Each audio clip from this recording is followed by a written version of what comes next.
السلام عليكم ورحمة الله وبركاته. بسم الله والحمد لله والصلاة والسلام على حبيبنا وأسوتنا وقدوتنا وشفيعنا رسول الله صلى الله عليه وآله وسلم. 200 خطأ في العقيدة. وخطأ اليوم يا أحبابي هو قول القائل ربنا فوق وانت تحت عياذا بالله. تعالوا نعرف بس نصلي على حبيبنا صلى الله عليه وسلم. طبعا ده حبايبي من العبارات الخاطئة اللي تشعر من خلالها بتسوية الخالق بالمخلوق، وهذا لا يجوز أبدا. فالله عز وجل ليس كمثله شيء وهو السميع البصير. الكلمة دي بتظهر امتى؟ لما يجي مثلا واحد بيتكلم مع صديقه او قريبه فيقول له هو انا غالي عندك يا ابو حميد؟ يقول له غالي عندي؟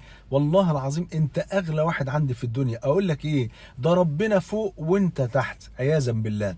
او مثلا زوجة عايزة تثني على زوجها وتقول له كلمة حلوة فتقول له هو انا ليا غيرك يا بسطويس يا حبيبي؟ ده ربنا فوق وانت تحت عياذا بالله. طبعا هذه الكلمة لا ينبغي ان تقال ابدا، لان فيها الشعور بتسوية الخالق بالمخلوق، حاشا لله. قال جل في علاه: وهو الذي في السماء اله وفي الارض اله. فاحذر أخي الحبيب واحذري أختي الفاضلة من هذه العبارة الخاطئة. ما نقولش لحد أبدا ده ربنا فوق وانت تحت، حاشا لله. أسأل الله عز وجل أن يعلمني وإياكم، وأن يرزقنا العقيدة الصحيحة الصافية، وأن يجمعنا وإياكم مع سيد ولد آدم صلى الله عليه وسلم في الفردوس الأعلى.